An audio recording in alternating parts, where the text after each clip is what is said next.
Ok. En tout cas, j'aimerais que tu redises à quelqu'un bon appétit.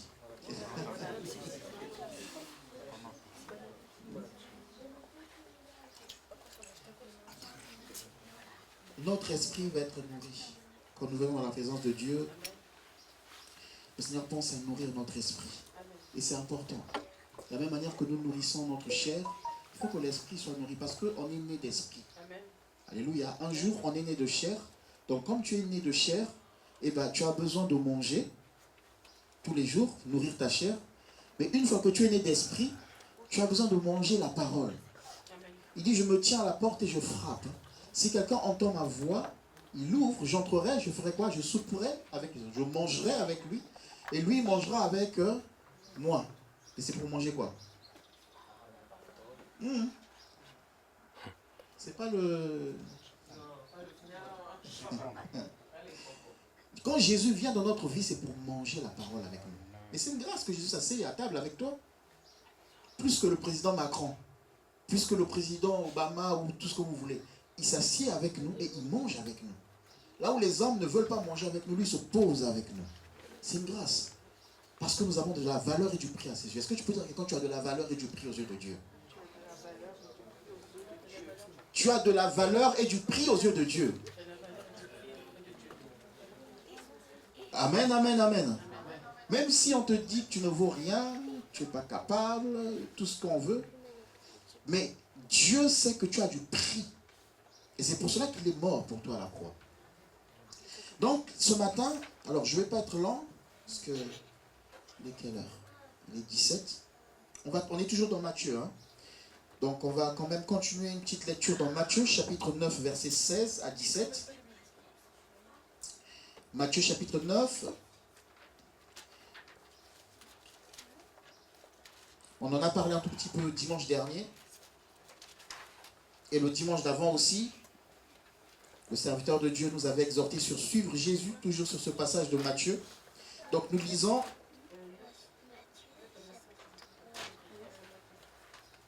Matthieu chapitre 9. On va peut-être commencer un peu plus haut. On va commencer à partir du verset 14. Verset 14.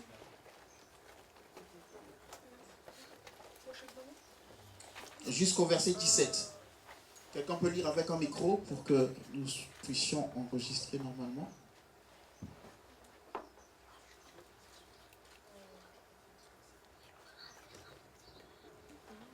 Amen. Amen.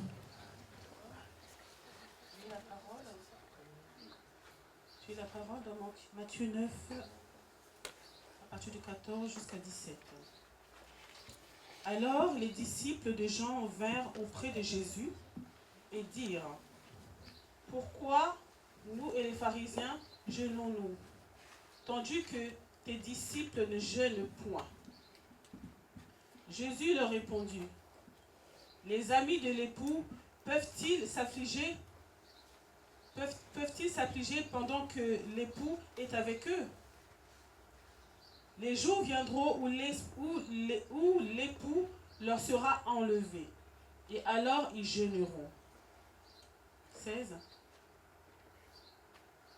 Personne ne met une pièce de drap neuf à un vieil habit. Alors elle emporterait une partie de l'habit, et la déchirure serait pire. 17. On ne met pas non plus du vin nouveau dans de vieilles outres. Autrement, les outres se rompent. Le vin se répand et les outres sont perdues. Mais on met le vin nouveau dans des outres neuves, et le vin et les outres se conservent. Amen. Amen. Donc, on avait vu la dernière fois avec le serviteur de Dieu, Jésus qui était chez qui? Chez Matthieu. Et puis, les gens commençaient à dire, mais comment Jésus mange avec les païens? Comment ça se fait? Et là, Jésus va quand même les interpeller pour leur dire qu'il est venu pour les gens perdu pour les méchants. Jésus est venu pour les méchants. Si on dit que tu es méchant, eh bien sache que Jésus est venu pour toi. Amen. Hein? Ce n'est pas une fatalité pour Christ. Tant que tu l'acceptes, que tu admettes comment tu es et que tu l'acceptes. On est dans une société où on nous traite de tout. On se traite de tout, je vais dire ça comme ça, parce que là on passe pour... mais des fois nous tous aussi les chrétiens, hein, on fait souffrir les autres. Donc Jésus est venu pour les gens de mauvaise vie, pour que ces gens-là lui ressemblent, qu'ils deviennent comme lui. Donc si je rencontre Jésus, je ne peux pas continuer à rester dans l'état où j'étais, où je suis. Il faut qu'il y ait un changement, une transformation. Et donc, il était en train de manger avec les péagers, avec Matthieu, ses amis. Et puis on a vu qu'il y avait des gens qui ont commencé à critiquer. Mais lui, il mange avec les non-croyants. Mais à côté, on voit aussi qu'il y avait les disciples de Jean. Les disciples de Jean, qui sont quand même des croyants, qui voient Jésus manger. Alors eux, ils disent pas, mais Jésus avec les païens. Mais ils disent, ah, mais Jésus, toi tes disciples mangent, nous pendant qu'on jeûne. Eux, ils mangent. Vous savez, il y a des chrétiens, des fois, ils sont en jeûne, mais ils veulent que tout le monde jeûne. Non, toi, si tu jeûnes, jeûne. C'est-à-dire, c'est comme si on est dans la loi. On s'accuse les uns les autres. C'est-à-dire, tu as vu, moi j'ai fait 40 jours de jeûne. Mais comment lui, tu l'exauces? Nous, on a jeûné dans l'église, on a eu un programme de jeûne. Oh, mais les autres n'ont pas jeûné. Donc, les disciples de Jean viennent voir Jésus et disent, mais comment ça se fait que toi et tes disciples ne jeûnent pas? Alors que nous, les disciples de Jean, on est tout le temps en jeûne. On est dans la puissance. Et Jésus dit, là, on est dans une période de fête. Je suis à table. Je suis là pour souper avec toi. Jésus est là maintenant pour souper avec toi. Il y a un temps où il faut souper avec Jésus. Il y a un temps où il faut manger la parole. Alléluia. Il dit, le temps viendra, quand l'époux sera enlevé, il rentrera en jeûne. Mais là, je veux qu'il fasse la fête, qu'il mange, qu'il se réjouisse avec moi. Alors, ce suit la question de, suivez bien, hein, il dit, la question qui suit, c'est personne, Jésus enchaîne. Sachez que là, on est encore dans l'Ancien Testament. On est dans le livre de Matthieu, mais le Nouveau Testament, en fait, la Nouvelle Alliance commence à partir de Actes, l'ère de l'Église. Amen. Hein? Donc là, on est encore dans l'Ancienne Alliance, là. Et donc, Jésus enchaîne. Il parle de jeûne. Il dit, mes disciples jeûneront quand je ne serai plus là. Et il enchaîne quelque chose qui est très important. Il dit, regardez, verset 16. Hein, regardez, suivez bien avec moi. Il dit, personne... Est-ce que c'est... vous pouvez l'afficher comme ça, on va lire ensemble. Matthieu chapitre 9. Alors, il dit, je vais gagner du temps, il dit, personne ne met une pièce de drap neuf à un vieil habit, car elle emporterait une partie de l'habit et la déchirure sera pire. Personne ne met, quoi? Une vieille pièce, donc un vieil habit, ou un nouveau habit sur un vieux vêtement. Je ne sais pas si vous avez remarqué,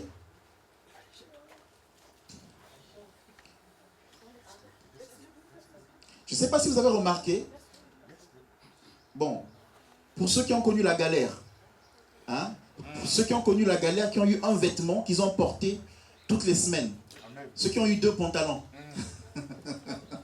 qui est lavé presque tous les 2 jours, ou chemise, qui est lavé presque tous les 2 jours. À un moment donné, tu prends ta chemise, tu ne fais même pas grand chose, hein, tu vois qu'elle s'ouvre, même au milieu là, elle se déchire. Ou le pantalon, il se déchire. Nous, quand nous on a vécu la guerre, on a été 1 an capturés par des rebelles, on était parti avec des, on appelait ça, nous quand on était au Congo, on appelait ça des jeans. Des jeans. Des jeans. Nous on appelait ça jeans. Ça là. Donc on était parti avec des jeans.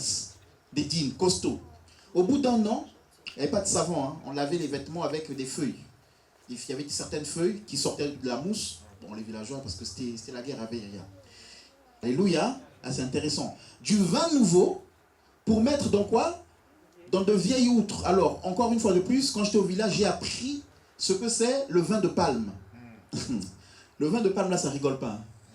Hein. Parce que j'avais un oncle qui en buvait, mais non, il perdait la tête. Donc, plus le vin était fermenté, plus ça faisait beaucoup de jours de fermentation, plus il était très très très fort. Et donc, il dit, on ne prend pas de vin nouveau pour le mettre dans de vieilles outres. Parce que les outres, à force du temps, sont devenues assez faibles. Pas faibles, comment je dis moins résistants, fragiles, voilà. Et donc, si on les met, le temps de la fermentation, avec cette puissance de fermentation, les outres vont se casser et on va perdre ce qu'on a reçu. Amen, amen.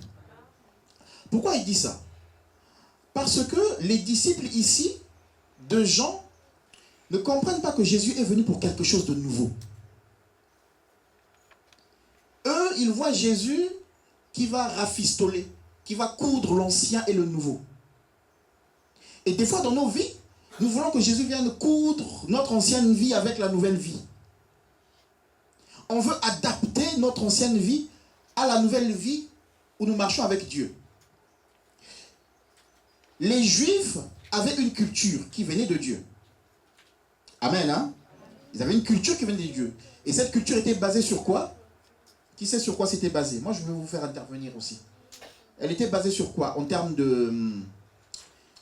juridiques. Sur la loi. La loi, elle venait de Dieu. Qui a écrit la loi? C'est Dieu. Hein? Donc, ils avaient cette culture-là. Ok? Œil pour œil, dent pour dent. Et encore, dans cette loi-là, œil pour œil, dent pour dent, Jésus met quand même une limite. Parce que imaginez, s'il n'y a pas cette loi, quelqu'un crève l'œil de l'autre, l'autre va vouloir se venger 2 fois. Vous voyez? Donc, Dieu met une limite. Mais en tout cas, Dieu a mis une loi. Et parmi ces lois, il y en avait plein d'autres que vous connaissez. Et donc, le peuple d'Israël marchait sur la base de cette loi-là. Amen. Hein? Vous êtes d'accord avec moi? Vous connaissez, hein? Ça, c'est juste un résumé. Le peuple marchait sur la base de la loi. Tu ne tueras point, tu ne voleras point, tu ne vas pas commettre l'adultère. Mais par contre, tu peux penser, tu peux convoiter la femme de quelqu'un. Parce que la loi était basée sur ce qu'on voyait, pas sur ce qui est au fond du cœur. Vous savez, c'est pour ça que Jésus dit, celui qui regarde a déjà commis l'adultère. Mais eux, on leur avait dit, si tu commets, c'est pour ça qu'on a attrapé la femme adultère, on a voulu la lapider, vous vous souvenez? Mais, donc pour eux, la loi, c'est quand tu poses l'acte. Mais avec Jésus, la loi, c'est quand c'est déjà dans ton cœur. Amen, amen, amen. Donc on avait les pharisiens qui marchaient, ils disent, oh, moi je respecte la loi, je ne vole pas, je ne fais pas ça. Mais dans leur cœur, alléluia, dans leur cœur, ils étaient à fond dans le péché.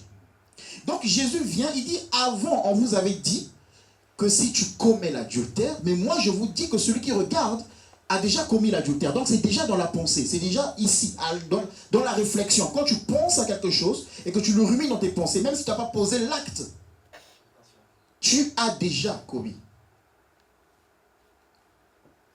Amen, amen. Donc Jésus apporte quelque chose de nouveau. Et ce qu'il apporte, les disciples veulent que ce soit rafistolé avec l'ancienne façon de vivre. C'est pour cela que les pharisiens lui ont fait la guerre. Qu'est-ce qu'il apporte de nouveau? Mais nous, on a la loi. Nous, on est des enfants d'Abraham. Nous, on fonctionne comme ceci. Nous, on fonctionne comme cela. Mais Jésus dit, on ne peut pas mettre le vin dans des vieilles outres. Votre ancienne culture, je ne peux pas venir et amener le Saint-Esprit dans votre ancienne culture. Même si cette culture parle de Dieu. Parce que la loi parlait de Dieu. Alléluia. Vous savez, j'ai des amis, il y a encore là, cette semaine, on a encore eu la discussion avec certains amis qui sont là avec qui on travaille. Oh mais non, mais notre culture, hein, vous prenez les dieux des Juifs, ils viennent chez nous et on enlève notre culture. Mais oui, mais ici là, on voit bien que même les Juifs eux-mêmes, Jésus dit, sortez de votre culture. Alléluia. Dieu ne peut pas agir puissamment dans ta vie s'il ne te sort pas d'abord de ta culture qui n'est pas en lien avec la volonté de Dieu. Avec la façon de vivre ou de faire, même chrétienne, qui ne correspond pas à la parole et à la volonté de Dieu. Dans le cadre ici, il s'agissait de la loi divine, on va dire ça comme ça. Pas chrétienne parce que chrétienne, ça vient après la résurrection de Christ. Ça concernait la loi divine. Amen, hein? Ok. Concernant la loi divine, les gens connaissaient ce que c'est la loi de Moïse. Est-ce que vous me suivez? J'explique d'abord, après je vais rentrer dans une autre phase. Les gens connaissaient ce que c'est la loi de Moïse. Les Juifs, c'est pas comme nous, hein. Vous savez, nous, même on parle de notre culture, mais nous, dans nos pays, aujourd'hui, les gens qui sont au pays, bon, moi j'étais au village. Quand j'étais au village pendant la guerre, j'ai vu que les gamins, on les formait par rapport à la tradition. Ceux qui sont... Après, ça dépend de village, parce que, vous savez, quand on est sorti de la capitale, on a d'abord des villages qui sont proches de la capitale. Donc, dans ces villages-là, les gens sont un peu... Enfin, je ne vais pas dire modernes, mais ils vivent un peu comme ceux de la capitale. Parce que tout le monde est moderne selon ce qu'il vit. Amen, amen. Mais plus on allait au fond des villages, parce que les premiers villages, vous avez des maisons en briques, hein, en agglo, mais plus loin, on est arrivé dans des villages où il y avait des maisons en paille. Là, c'était vraiment loin, à 7 jours de marche à pied. Et quand tu arrives là-bas, tu as les gamins qui sont vraiment instruits selon la tradition. Il est petit, hein. C'est pas le gamin là qui... il est petit, le jeune. Il se lève, il va faire la pêche. Dans 5-10 minutes, il revient avec du poisson. 6 ans, 7 ans. Et il connaissait aussi les traditions. Donc les Juifs, c'est pareil. Les Juifs, par contre, étaient formés et ils récitaient la loi. C'est-à-dire, on leur récitait la loi. À 5 ans, 6 ans, ils peuvent te citer des psaumes. Donc c'est des gens qui ont grandi dans ça. Je ne vais pas lire l'histoire, mais vous connaissez l'histoire du jeune homme riche? Si je le lis, ça prend trop de temps. Est-ce que vous connaissez l'histoire du jeune homme riche? Il y a un jeune homme qui vient voir Jésus. Il court vers Jésus. Et il arrive, il dit, comment je peux faire pour hériter du royaume de Dieu? Jésus lui dit,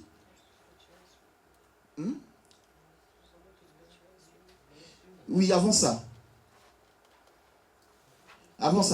il dit, avant de suivre, qu'est-ce que Jésus lui a dit? Jésus lui a dit, moi aussi j'ai oublié, hein, aidez-moi, non? Jésus lui a dit, honore ton père, ta mère, respecte la loi, tout ça. Et puis, lui il dit, ah, mais ça je le fais. J'honore mon père et ma mère. Je ne vole pas. Je respecte mon voisin. Je respecte. Donc il connaissait la loi. Alléluia. Donc lui, il veut suivre Jésus, mais il veut que Jésus mette le Saint-Esprit dans ses vieilles outres. Il veut que Jésus colle la nouvelle vie avec son ancienne façon de vivre. Et puis Jésus lui dit, ah, la Bible dit, Jésus le regardait et Jésus l'aima. Waouh! Jésus l'aima. C'est ce qui est marqué, hein, je crois, dans ce passage-là. Marc chapitre 10, je crois. Jésus l'aima. Et puis Jésus lui dit, prends tous tes biens, va, vends, et tout ce que tu auras, donne aux pauvres. Et là, donc tu donnes aux pauvres, et viens et suis-moi. Et la Bible dit quoi? Il s'est détourné, il est parti, tout triste. Ce passage-là, moi, il m'inquiète beaucoup. Pourquoi? Parce que Jésus peut t'aimer, mais tu peux passer à côté de la vie éternelle. Il y a beaucoup de gens que Jésus aime, qui ont respecté la loi, mais qui ne sont pas rentrés au ciel. Et il a respecté la loi toute sa vie. Il honore son père et sa mère. Mais il n'est pas rentré au ciel. Pourquoi? Parce que Jésus plus tard dit, il est difficile à un riche d'entrer dans le royaume de Dieu et plus facile qu'à un chameau de passer par le trou d'une aiguille. Waouh! On peut respecter la loi, on peut aller à l'église tous les dimanches, on peut écouter la parole de Dieu, on peut même dire à Jésus, mais moi j'honore mon Père, moi je respecte la loi, et finalement ne pas rentrer au ciel. On peut chanter, être aimé de Dieu et ne pas rentrer au ciel. Vous savez, Jésus a payé un prix pour que nous soyons sauvés. Ne croyons pas que nous allons rentrer au ciel par nos propres moyens. C'est par le chemin que lui, il a tracé. Et là-dessus, Jésus ne va pas rigoler. Il dit, je suis le chemin, la vérité et la vie. Le chemin. Ce chemin-là, les critères, les conditions, c'est lui qui les donne. Si je ne me soumets pas à ces conditions, même si je respecte la Bible, même si je respecte la loi de Dieu, même si Jésus me regarde et il m'aime, je n'entre pas. Wow. On voit un jeune homme qui a grandi dans la parole, qui a grandi dans la loi, qui a grandi dans le temple, qui respecte, qui applique la loi. Mais Jésus le regarde. Jésus dit, il est difficile pour ce jeune homme-là de rentrer au ciel.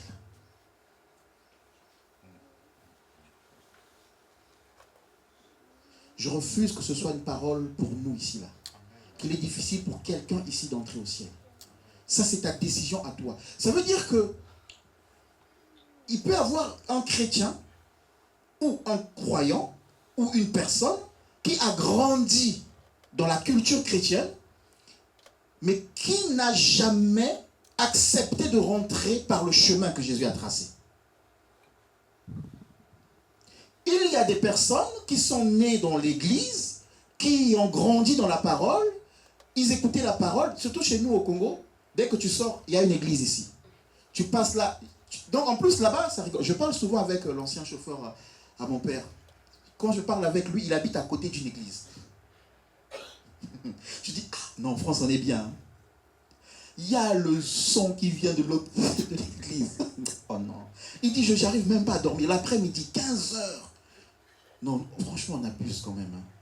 Dieu n'est... Enfin, je sais pas. Mais Dieu respecte aussi les voisins, quoi. Je dis ça, mais quand j'étais au pays, je trouvais ça normal, parce que nous aussi, on faisait beaucoup de bruit. Et je me rends compte que c'est pas correct. J'arrivais même pas à l'entendre. C'est-à-dire qu'à côté, il y avait du bruit. Les prières, j'entendais les prières, j'entendais la musique. Et lui, il dit, j'arrive même pas à dormir. Donc vous voyez qu'au pays, tu sors de chez toi, tu entends dans les enceintes des gens en train de crier, Jésus t'aime, Dieu est vivant. Tu passes là-bas, Dieu va te délivrer. Tu dis, ça c'est ma parole. Tu reçois, mais tu es de passage. Hein. Tu passes là-bas, demain tu seras riche. Amen, je reçois. Tu passes là-bas, Jésus revient bientôt. Aïe, je dois me repentir. Tu passes, donc on entend la parole depuis notre bas âge. Alléluia. Et on a grandi dans cet environnement-là. On a grandi à l'église. Les parents nous ont amenés à l'école du dimanche. Et puis, on est comme ce jeune homme riche, peut-être, qui respecte la loi, mais qui n'a pas fait la rencontre personnelle avec Dieu. En fait, il a rencontré Jésus, mais il n'est pas rentré dans les critères de Christ pour vivre la vie de Dieu. Donc, il est resté dans sa culture chrétienne. Et beaucoup de chrétiens sont dans la culture chrétienne. Alléluia. Alléluia. Oh, Amen. Vous savez, quand Jésus dit, beaucoup arriveront et diraient, Seigneur, Seigneur, mais moi j'étais à l'église, mais moi je prêchais, moi j'ai fait ci, moi j'ai dit, je ne vous ai jamais connu. Attention, Jésus n'est pas en train de dire, je vous ai connu et je vous ai rejeté. Il dit, je ne vous ai jamais connu. Ça parle aussi de ça. C'est-à-dire que, moi qui vous parle, j'ai fait partie de ce cas-là. Où j'ai grandi à l'église, j'étais élevé dans l'église, j'entendais la parole tous les jours, j'étais à l'église tous les jours, je jouais au piano, mais je n'étais pas converti. Amen, amen. La culture. Donc je vivais la vie avec Dieu de la loi, parce que la loi, elle amène la peur. La loi, il n'y a pas de relation. Est-ce que vous comprenez? Regardez, bon, si je essaie de prendre tout le temps. Regardez, si je grille un feu, parce qu'il est 2 heures du matin, et il n'y a pas de voiture, je regarde à gauche, à droite, et je grille le feu. Je n'ai pas respecté la loi. Mais pourquoi je n'ai pas respecté la loi? Parce qu'il n'y a pas de policier. Donc, je respecte la loi pas par amour pour la nation, mais je respecte la loi par crainte de représailles. Enfin, oui, c'est ça. Hein? Et c'était ça, les Juifs avec Dieu. C'est-à-dire qu'ils respectaient la loi parce que si tu ne fais pas ça, tu vas être lapidé. Or, ce que Dieu veut, c'est que Ce n'est même plus un respect de la loi, c'est le respect du Seigneur lui-même. On a vu dimanche dernier, il y a la sœur Grace qui nous a prêché sur la crainte de Dieu. La crainte de Dieu est en lien avec la relation qu'on a, la révélation qu'on a de lui. Donc je ne fais plus parce que je l'aime et donc je ne peux pas l'offenser. Mais ce n'est pas parce que j'ai peur qu'il me frappe. Je prie pour que nous ayons cette relation avec Dieu où nous faisons les choses par amour pour lui. Alléluia. Donc Jésus dit, si vous voulez vivre ma vie que je vous apporte avec votre ancienne manière de vivre, ça, c'est les vieux habits que vous êtes en train de rafistoler avec ma vie. Et ça ne marche pas. Un jour, ça va casser. Comme moi, j'étais à l'église en 96, baptisé. On a fait la fête à la maison. Pour ceux qui connaissent un peu en Afrique, quand tu es baptisé, à la maison, c'est la fête. On a fait la fête à la maison. Et tout ça. Et puis 2 semaines après, 3 semaines après, c'était chaud. Il est où? Ah bah non, il n'est pas là. Il est fâché. Je sais que je n'étais pas converti. Je l'avais fait parce que j'avais peur d'être jugé. Est-ce que vous comprenez? Ce n'est pas ça que Dieu veut. Donc, on voit ici que Dieu, ce qu'il veut, c'est quelque chose de nouveau. Dis à quelqu'un, Dieu veut quelque chose de nouveau avec toi. Dieu veut quelque chose de nouveau avec toi. Tu peux le dire à quelqu'un, à côté de toi. Acte chapitre 19. On va lire un passage, vous allez voir quelque chose. Acte chapitre 19, versets 8 à 20. Je ne sais pas si on va tout lire, mais regardez. Acte chapitre 19.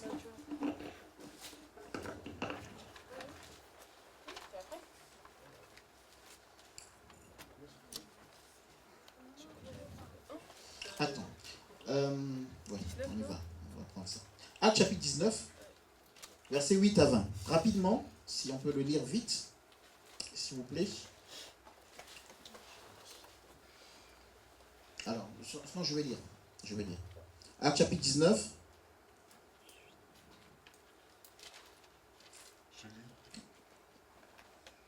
Vas-y. Je lis la parole de Dieu, Acte chapitre 19, versets 8 à 20. Ensuite, Paul entra dans la synagogue où il parla librement. Pendant trois mois, il discourut sur les choses qui concernent le royaume de Dieu, s'efforça de persuader ceux qui l'écoutaient.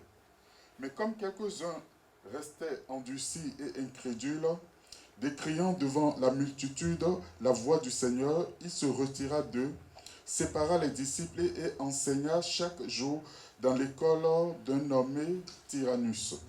Cela dura 2 ans, de sorte que ceux qui habitaient l'Asie, juifs et grecs, entendirent la parole du Seigneur. 11.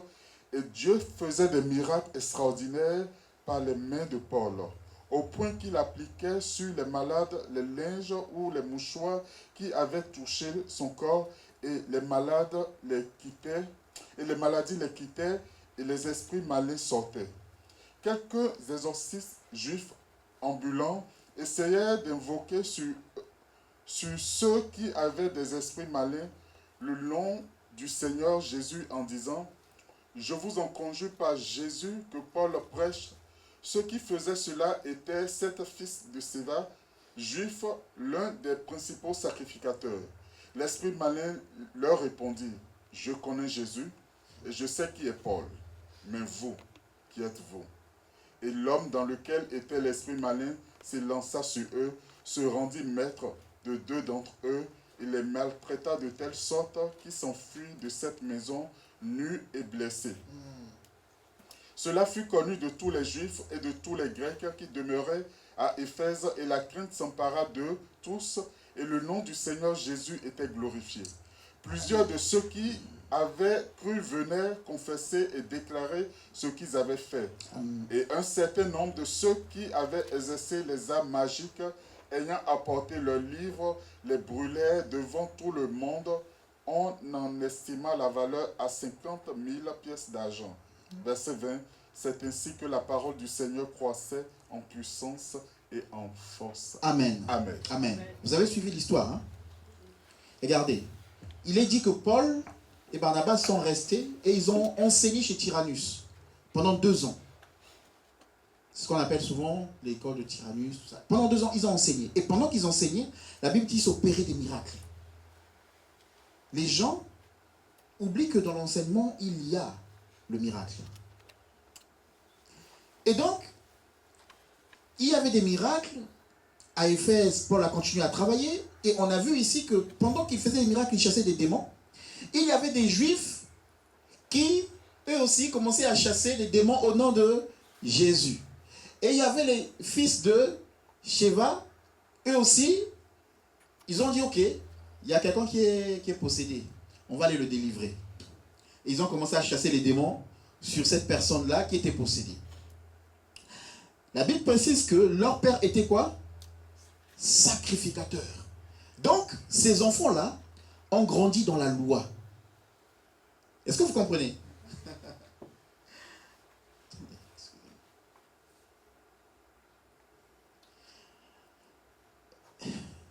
Fils de pasteur. Vous savez, les enfants, des fois, ils imitent, hein, quand ils sont à la maison. Ils refont, ils posent les mains, ils font le culte, ils chantent, ils reproduisent. Et des fois, ça grandit comme ça.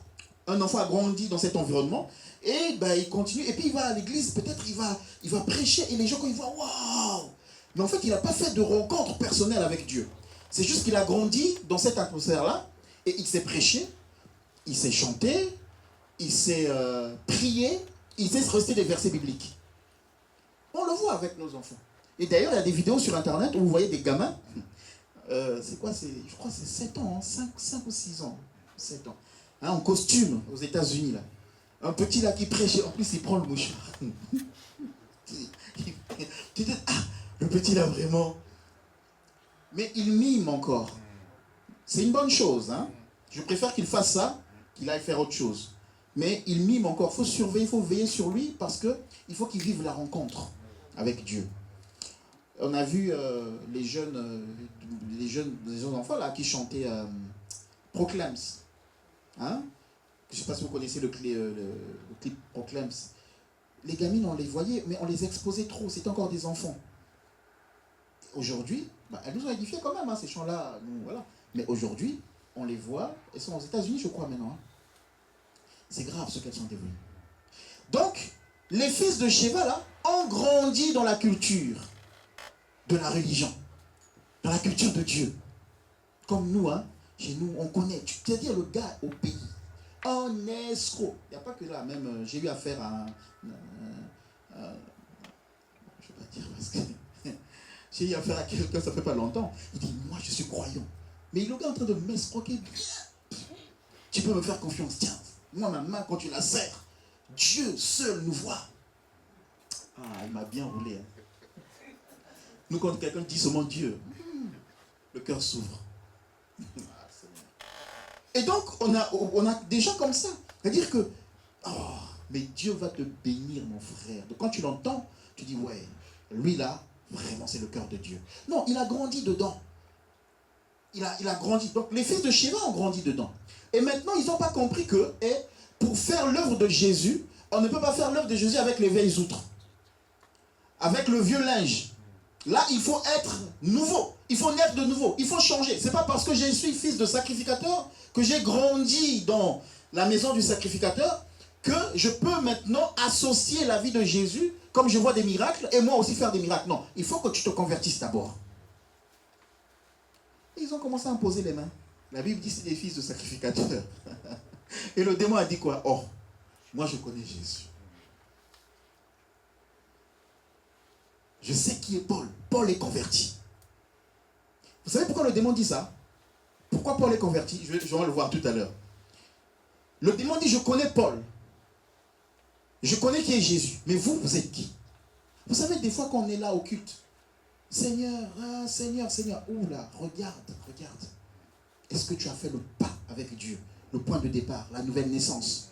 Ou est-ce que tu es en train d'adorer dans la culture de la chrétienté?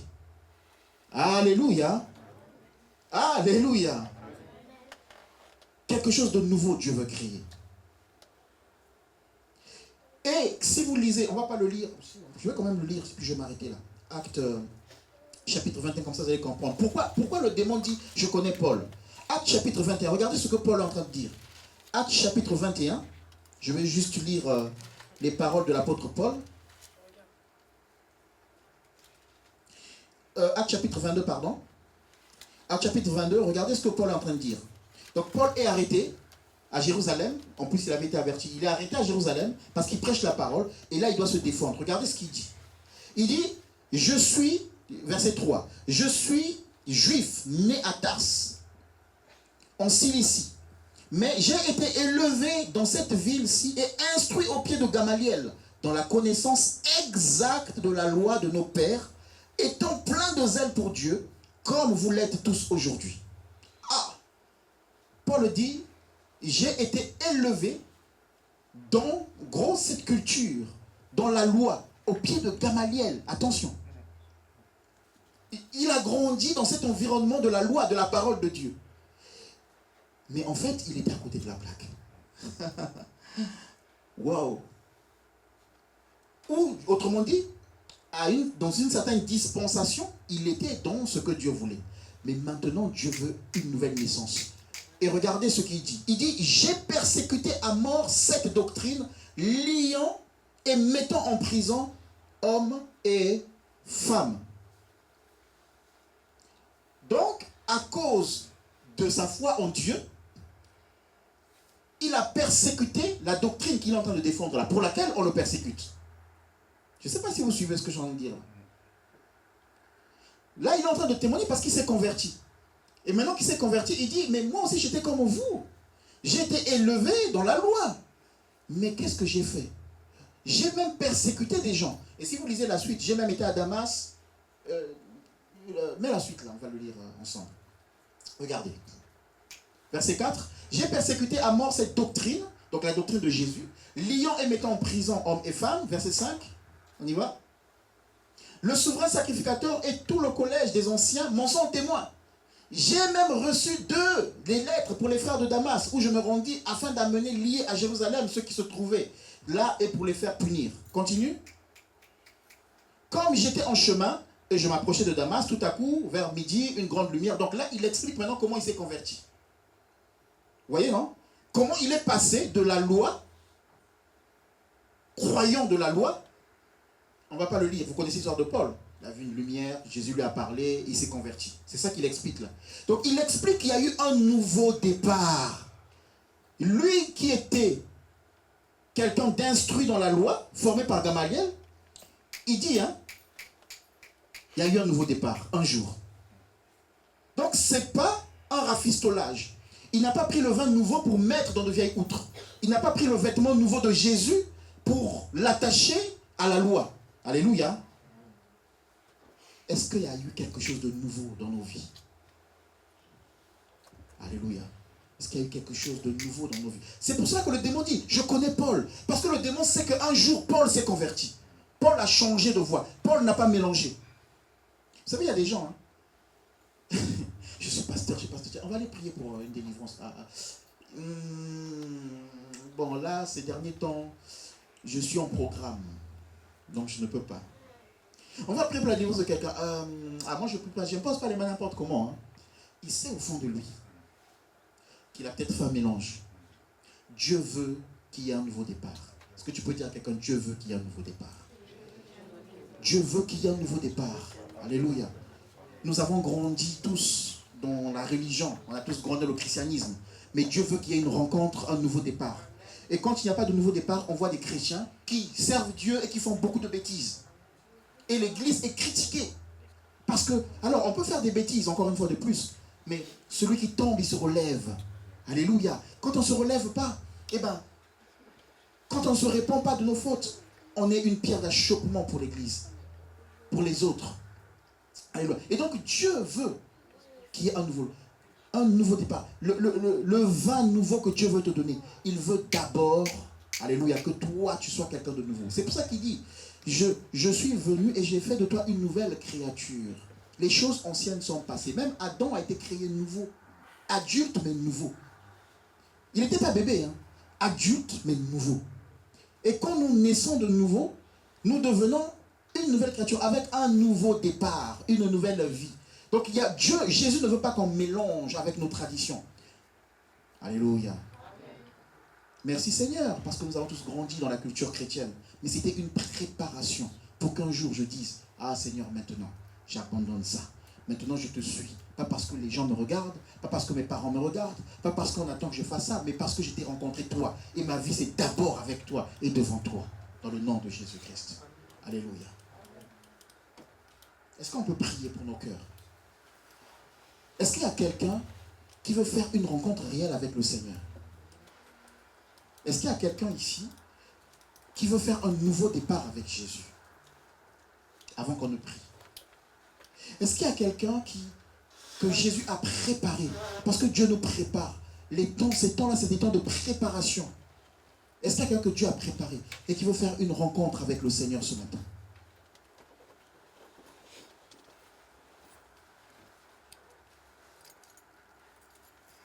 Alléluia. Tu peux juste lever la main là où tu es. Nous baissons nos têtes. Tu peux juste lever la main là où tu es. Est-ce qu'il y a quelqu'un qui veut faire une rencontre avec le Seigneur? Un nouveau départ avec Dieu. Il ne faut pas que je me retrouve devant le Seigneur et qui dit, Seigneur, j'étais à l'église tous les dimanches. Seigneur, je lisais ta parole, mais dit, je ne t'ai jamais connu. Alléluia. Tu vas répéter après moi. Seigneur Jésus, j'ai besoin de toi. Je veux marcher avec toi par amour, pas par la loi.